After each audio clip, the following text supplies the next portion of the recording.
Finally team India champion হয়ে দেশে ফিরল। 29 তারিখে ফাইনাল হয়েছে আর ফাইনাল ম্যাচের পর ভারতীয় দলকে 30 তারিখে আসার কথা ছিল, কিন্তু 30 তারিখ থেকেই সেখানে ঝড় বৃষ্টি তুফান এসে গিয়েছিল ওয়েস্ট ইন্ডিজে।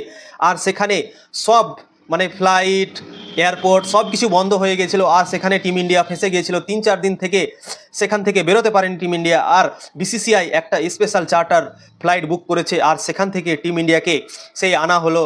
আর টিম ইন্ডিয়া আজকে সেই ভোর 6টার সময় ভারতে প্রবেশ করে গেছে এবং ভারতে চলে এসছে টিম ইন্ডিয়া।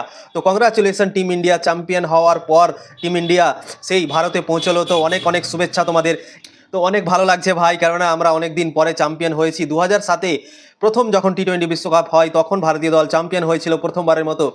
আর এবার 2024-এ ভারতীয় দল দ্বিতীয়বার সেই টি-20 বিশ্বকাপ জিতলো আর দ্বিতীয়বার আমরা টি-20 বিশ্বকাপ জিতে গেলাম।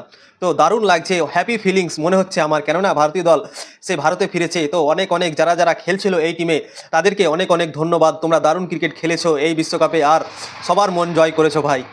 অনেক অনেক ভালো লাগছে আমাদের। আমরা গর্বিত কি আমরা ইন্ডিয়াতে বাস করি আর ইন্ডিয়া টিম এমনভাবে ক্রিকেট খেলছে বিশ্ব ক্রিকেটে কি সব রাজ করছে। পুরো 3টা ফরম্যাটে টেস্ট, ওডিআই, টি-20 সব কিছুতে রাজ করছে টিম ইন্ডিয়া। তো দারুণ মনে হচ্ছে কি আমরা এমন দেশে বাস করছি কি আমরা সত্যি গর্বিত করব, কেননা ভারতীয় দল যেভাবে ক্রিকেট খেলছে ভারতীয় দলকে কেউ ধরতে পারছে না। অস্ট্রেলিয়া টিমও সে হারাতে পারলো না এই বিশ্বকাপে ভারতীয় দলকে। অস্ট্রেলিয়া, ইংল্যান্ড, সাউথ আফ্রিকা বড় বড় যত টিম আছে সবাইকে আমরা হারিয়ে বিশ্বকাপ জিতলাম আর সেই বিশ্বকাপটা ঘরে নিয়ে আসলাম। তো দারুণ লাগছে ভাই।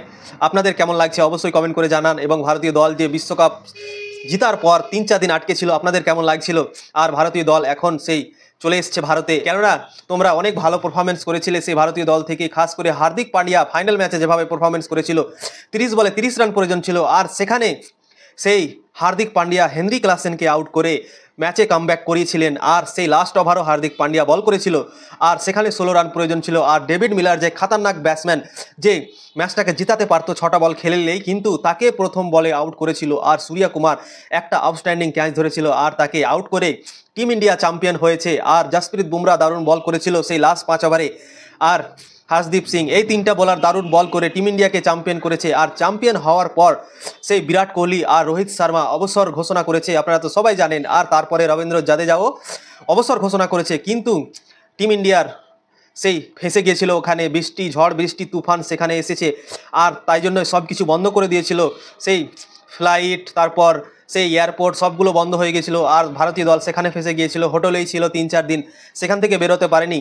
আর সেই বিসিসিআই একটা স্পেশাল ফ্লাইট বুক করেছিল, চার্টার বুক করেছিল আর সেখান থেকে টিম ইন্ডিয়াকে সেই ভারতে আনার জন্য ব্যবস্থা করেছে সেই বিসিসিআই। আর আজকে ভারতীয় দল সেই ভারতে প্রবেশ করলো এবং চ্যাম্পিয়ন হয়ে আমরা সেই বিশ্বকাপটাকে সেই ওয়েস্ট ইন্ডিজ থেকে নিয়ে আসলাম।